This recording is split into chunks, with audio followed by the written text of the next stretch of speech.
Michael and Fanzin, I appreciate you coming into the studio tonight. You have been an advocate for veterans. You've been an advocate for the Second Amendment. You are literally in the runnings right now for the Veteran Hall of Fame. You've been working in legislation for 15 years as an advocate for motorcycle riders and the Second Amendment.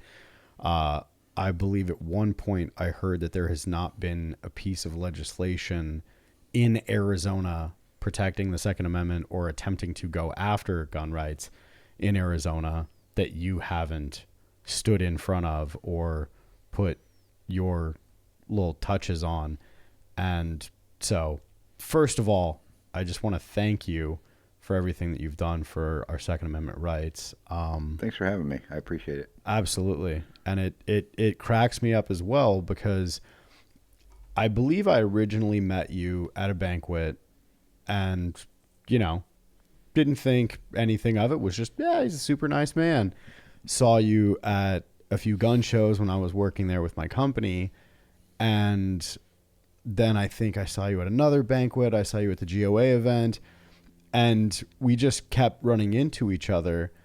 And you're just this silent assassin that I've literally heard people tout you as being the most influential person for gun rights in Arizona, which as well is going to affect the Second Amendment nationally as well. I mean, Arizona is often considered to be the creme de la creme as far as having gun rights. We were the first constitutional carry state. Second.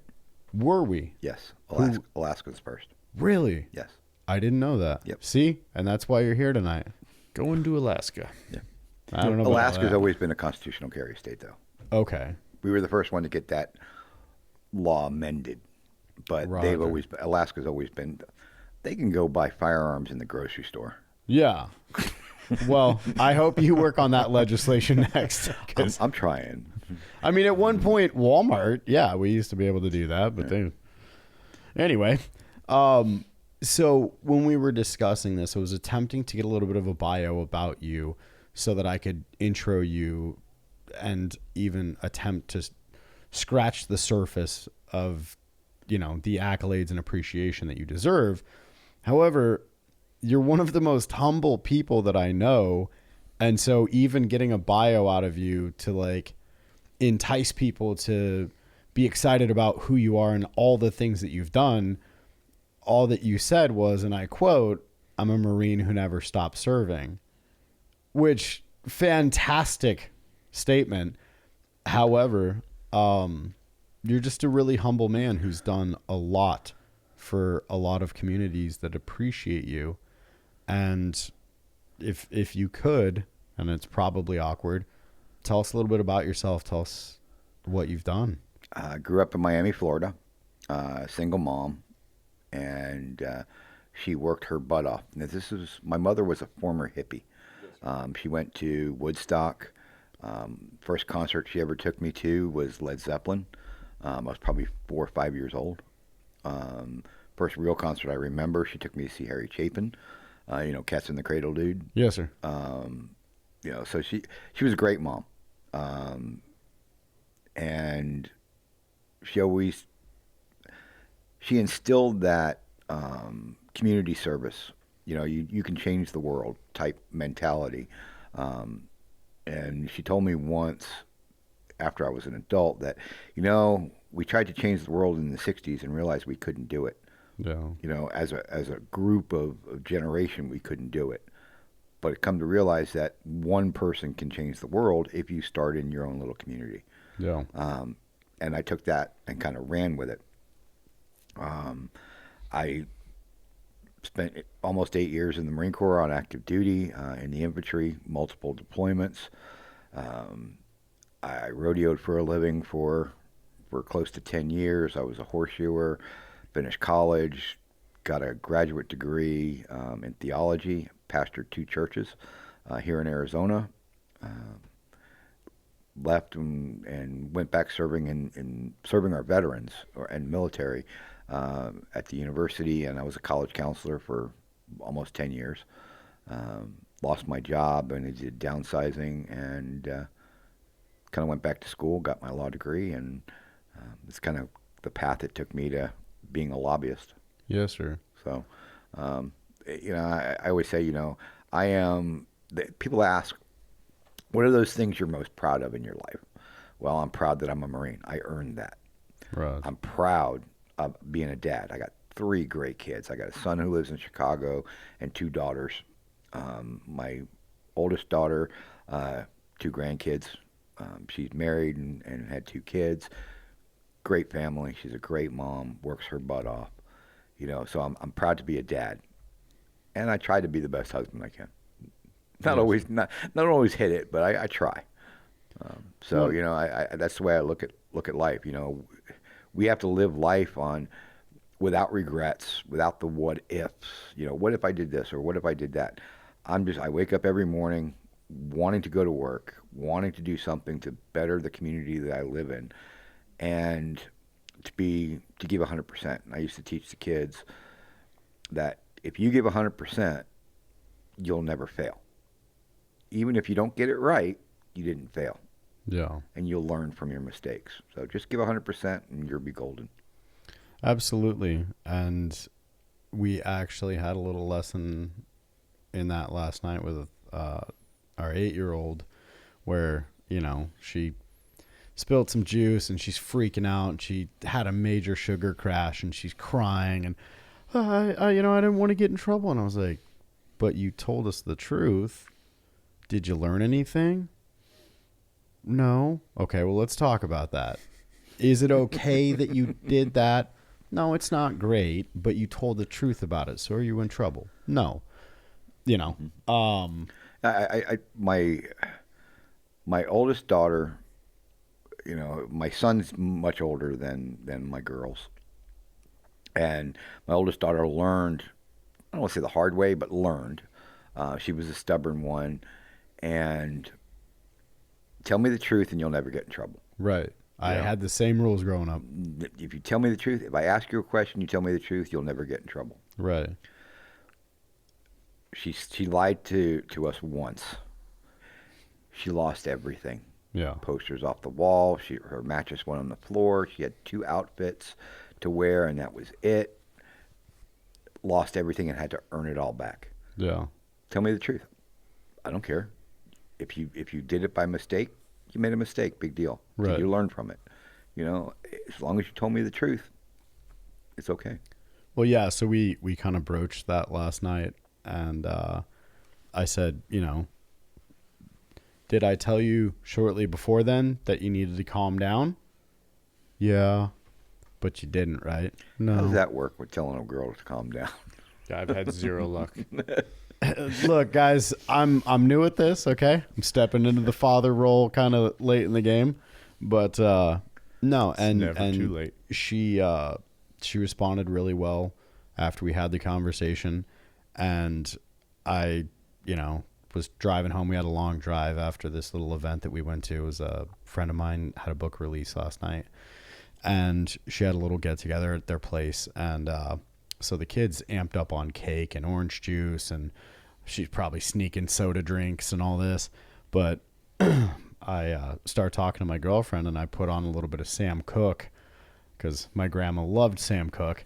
And I remembered every time when we drove, threw on some Sam Cooke, I'd crash right out. And I looked back 5 minutes later, and she's leaned over in her chair. And I was like, told you. But Girl dad advice for you? Yes, sir. Never tell them to calm down. Okay. Teach them, let's take a deep breath together.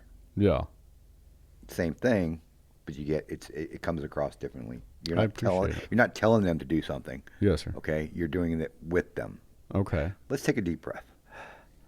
Yeah. Okay? And that usually kind of calms that emotions down a little bit. And then, okay, let's have a discussion. Well, and we do something similar where it's just like a check-in, like, hey, check in real quick. Come on. Stop what you're doing. Let's talk. Let's take a breath. Okay. What's going on here? Totally went off on a tangent there. However, yeah, no, very, very much in the same right. Grew up where if I did have to get in trouble over something, I would still get in trouble, but it was severely reduced punishment if I was honest about it. Oh, I was a terrible kid. Same. I got arrested at 14. Actually, same. Wrecked my mom's 72 Nova. Yes, sir. She had a Nova SS. Yeah. Wrecked it when I was 15. You deserve to be locked up. Yes. So, I mean, even still in your own description, you're not to detract from what an amazing feat it is to be a great father, husband, Marine, working in legislation. But like, even in that, you're not bragging, and it's commendable. Don't get me wrong, but it's again wild to me because you're one of the most important people that is safeguarding our constitutional rights and our right to bear arms in Arizona, which again is kind of a flagship state as far as legislation goes for gun rights. So I think there's a little bit more kudos deserved there. And again, it's an honor to have you in, and I appreciate you being in, because you said you worked 104 hours this week on 114. 14. Apologies. See, I'm even trying to rob you of 10 hours of your time. You're a tireless warrior going after protecting things for people that more than likely have no idea who you are. You don't have a massive social media following. You don't broadcast about how great you are. You're just a very calm person that handles things. That has a lot to do. I mean, we discussed a little bit about, some of the topics that we can broach, things like stoicism, Yes, sir. being one. And I've read Meditations by Marcus Aurelius for Phenomenal 35 book. years. Yes, sir. I go through it. It's like, I read the Bible every day, Yes, a little sir. bit, and I read a little bit of meditations every day. Yes, sir. That's kind of like my morning coffee and everything in the morning, just to get my day going. And I had stopped for a few years and kind of went off the rails, but it keeps me grounded. Yes, sir. It's the point of, I don't care, you can do whatever you want to do. It's how I react. I'm not going to let the world dictate, number one, who I am, Right. and number two, try to get me to compromise my values. Right. Those are the two things that, if somebody says, Mike, who are you? Well, what you see is what you get, plain and simple. I'm an asshole at times, but this is who I am. I'm pretty blunt. I'll go toe to toe with just about anybody when it comes to debate, and I love to debate. Yes, sir. But the other part of it is, it's, you're not going to force me or try to get me to compromise my values. And this is something that I've learned at 59 years old. I've learned in my adult life that there's things that are non-essentials that I'll change my mind on things. Right. But there are a group of essential values that you're never going to get me off of that. Yeah. And that's who I am, and the core of who I am with things. And the center of that is freedom and liberty. You've been around the world, you guys have been around the world, and you've seen other cultures and other countries, and the lack of liberty and a lack of freedom that other countries have. Absolutely. It amazes me on how great of a country that we live in. So I'm going to do everything I can to protect that. Right. And there's people that still don't appreciate it. Mm-hmm. And all of the posturing of, if so-and-so gets elected, I'm moving to such and such. And it's hilarious. Like, yeah. These people saying they're going to move to Canada if, like, I'm not trying to get too political, but when Trump was reelected, they were saying, I'm moving to Canada. And I'm like, you know how restrictive Canada is, bud? Well, we had somebody that was elected, and I moved from Paradise Valley to Glendale. So You actually did it. You moved to the safety and freedom. I mean, fair. 2 towns over. What was that? There was some movie. Actually, I moved so I can be in a legislator's district and try to get her elected. So perfect. There you go. that was the reason I moved. There you go. And when they did the redistricting, they redistricted me out of her district. Classic. So I'm looking to buy a house in her district. So Hey, what is a day in the life of just of what you do? What does it look like? I mean, beyond just 114 hours you sat in your house last week and just read. You just read document after document. No. Oh, hell no. Yeah, okay, that's exactly why I asked the question. What does it look like? What do you? My alarm clock goes off at 3:30. By 3:35, I'm drinking my first cup of coffee and reading the daily news. What happened overnight? Sure. Fox, CNN, MSNBC, Drudge Report. I read across the board. Sure. I want to get a good picture of what's going on in the world. ABC 15 and everything locally. 4 o'clock, I'm in front of my computer. From 4 to 4:15, 4:30, I check my emails. I can get anywhere between 200 and 400 emails a day. Not all of them are relevant. We get a lot of junk mail, but and that's just on my work email. Sure. There's 1,000 a day or something on my junk mail. And you're still carving out the time to come on little old Lunatics and Legends podcast. Well, I'll get into that in a minute. Yes, sir. But so by 5 o'clock, I'm done with my first 2 or 3 cups of coffee. I've gone through my emails. I know what the day is because I do that. That's the last thing I do at night is prep for the next day.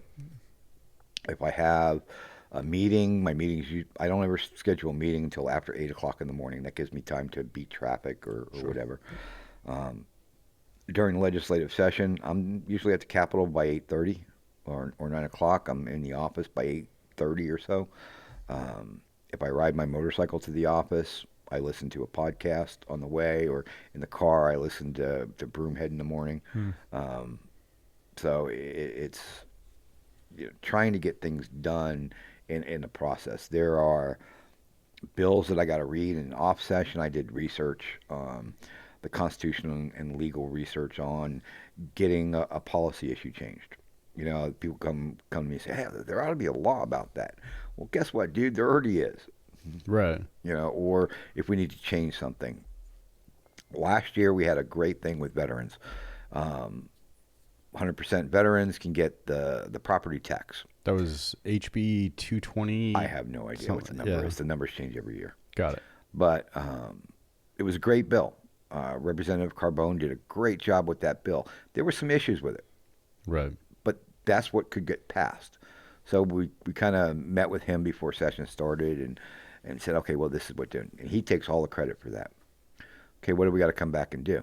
After session's over, governor signed the bill. Awesome. How do we fix it?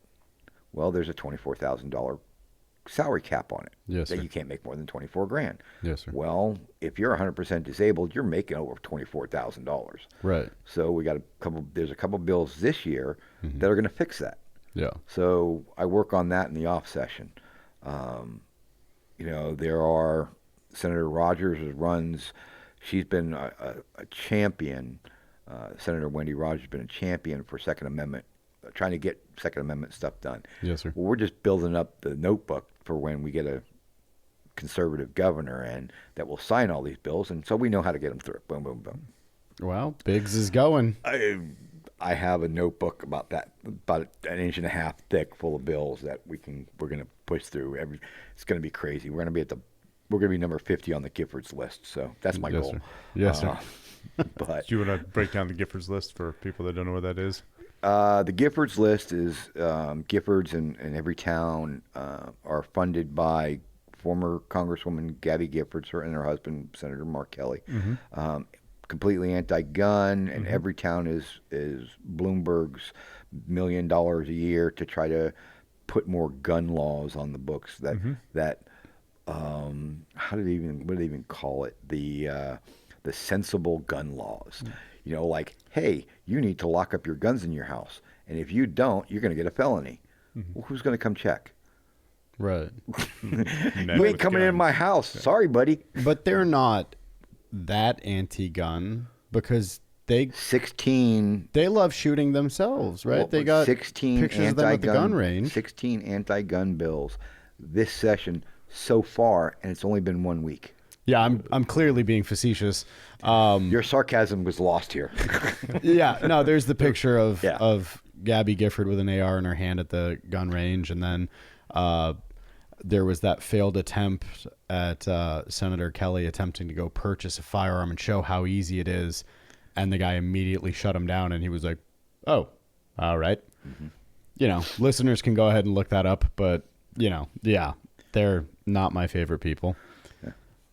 But so I go through, do lots of research. I have staff members that take care of different policy areas. You know, our firm handles a lot of policy areas. I don't do everything. I stick with things that I love: motorcycles, guns, and veterans. That's it. You know, those are my 3 policy areas. I can make a good enough living taking care of those, and most of it's pro bono. I do all the veterans legislation pro bono. My motorcycle advocacy work is very, very small salary, so you know, disabled veteran, so I can do stuff on the cheap, I guess. Right. You know, it means more to me to do stuff like that. You know, it's what kind of city, county, state, and country am I leaving for my grandkids? What kind of legacy is that? Well, and that's something that we've discussed on the podcast before, is the legacy that you're leaving behind. And I mean, you're leaving behind a fantastic legacy as far as the efforts that you give. I mean, you're constantly pushing, you're constantly doing things selflessly to provide those rights for the future people, to provide that help and support for the veteran community and for the motorcycle community. I mean, you and I align on very, very many things and hobbies and passion projects and so on. You just went into the legislative aspect of it, and I have not. Closest I got was I was a precinct committeeman for a little while. Well, something my mother taught me: if you want to change the world, get your hands dirty. Yes, sir. And I realized, well, there were some laws out there that I didn't like. Yes, sir. Civil asset forfeiture. Mm-hmm. You know, if you don't know what that is, look it up. Right. We had that in the state of Arizona. Billions of dollars were extracted from citizens just because by law enforcement and the counties. Story, I don't remember the gentleman's name. He was over in Laughlin. Won like $15,000 at one of the card tables playing poker or blackjack or something like that. Yes, sir. Driving back to Phoenix, gets pulled over for speeding. He said he wasn't, but he got pulled over for speeding, never got a citation for it. But he had a little satchel on his front seat that was filled with cash. Oh, cop said, that must be drug money. Right. And took it. That's disgusting. Even though he had a receipt for it. Yeah. It was forfeited from civil asset forfeiture. Right. So we got it changed. To be able to lose your property, have the government seize your property and take it from you permanently, you have to have been convicted of a crime. Right. Would they have just attempted to convict him of speeding? I mean, because that's not a crime. You don't that's a have civil to. Infraction, right? You don't have to. This is civil. It's not a criminal thing. Got it. So hypothetically, cops could come in and say, you know what? I think your truck was purchased with drug money. Right. Now it's up to you to prove that it wasn't. Completely negating the innocent until proven guilty. Exactly. So we switched it. Travis Grantham, Air Force pilot. Okay. Championed the issues. We did back-to-back sessions. Yes, sir. And flipped the law. And it pissed a lot of people off. Sheriff Joe got a tank because of civil asset forfeiture. You see the cops driving, Corvettes and On the coast, they have big boats and speedboats and things like that. That's all civil asset forfeiture. Right. They don't have to prove anything. Right. That's dirty pool. Yeah, so we got it changed here. That's not. That's just a criminal justice thing.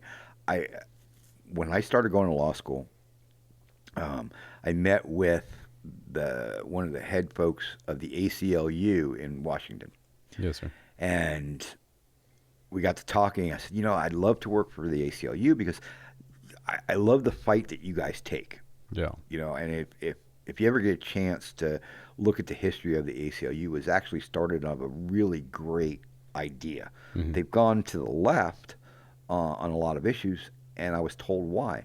Because they don't have conservative attorneys go work for them. Right. Now, their attorneys, they make a decent living, but they're not making, $1,000 an hour, billable for their billable time. Right.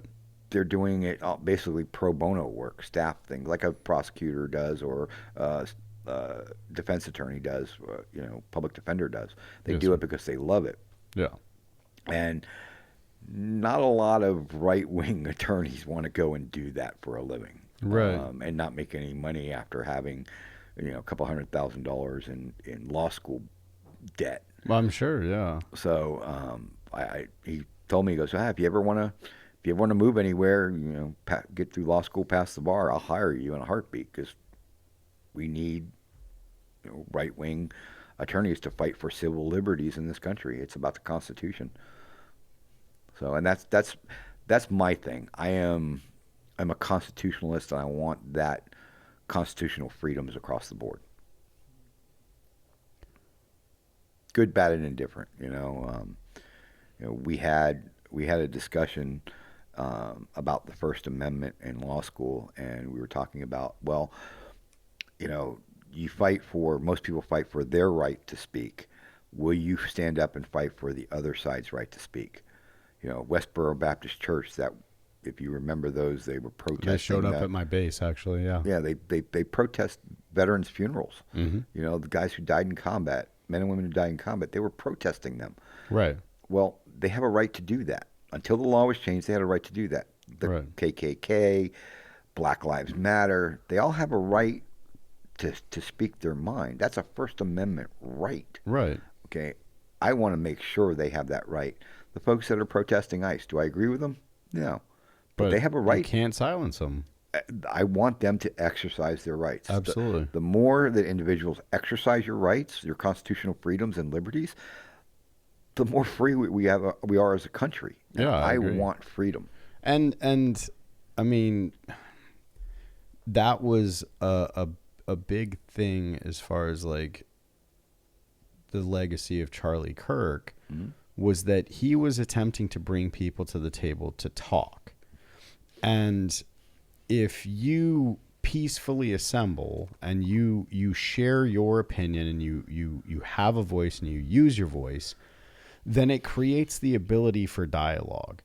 The country has become extremely polarized on issues, and people seem to not be willing to have those conversations anymore.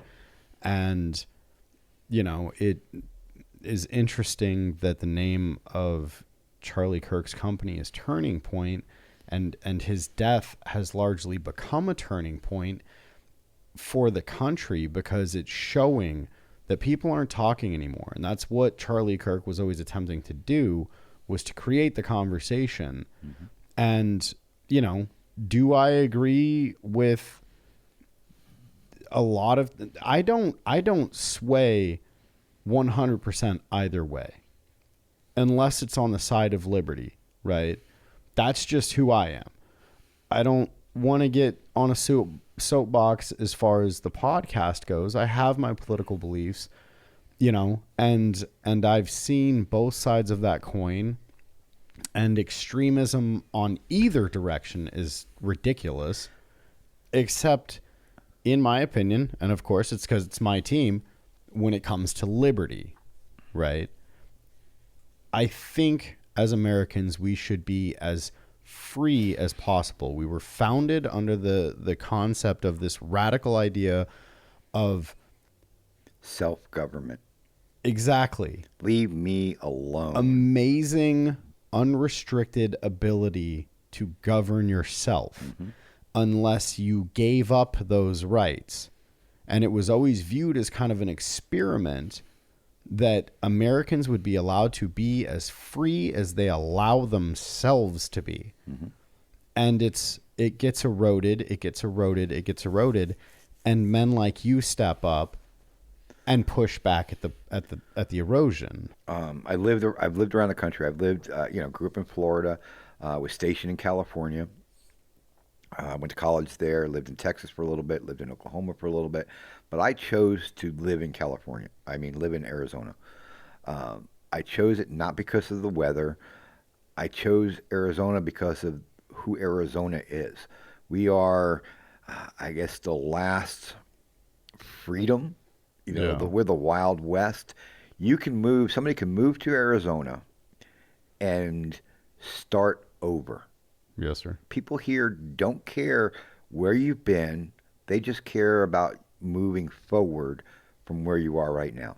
Yeah. And I had a friend of mine I was in the Marine Corps with. We used to come over here on the weekends, come to Phoenix on the weekends if we weren't rodeoing. Yes, sir. And I loved it. Yeah. I loved that mentality. So when I had a choice to live anywhere in the country at 26 years old, 27 years old, it's like, you know what? I'm going to move to Arizona. Yeah. Moved here with $1,000 and some clothes and my pickup and my motorcycle, and been here ever since. Yes, sir. Well, I mean, I'm born and raised in Arizona. I love this state. I love our gun laws. I love the people. I mean, even my company, my body armor company, was an ode to Arizona. State 48 plates, Arizona flag on the logo. This is my home. I don't ever want to leave my home. Michael, thanks again. Thanks.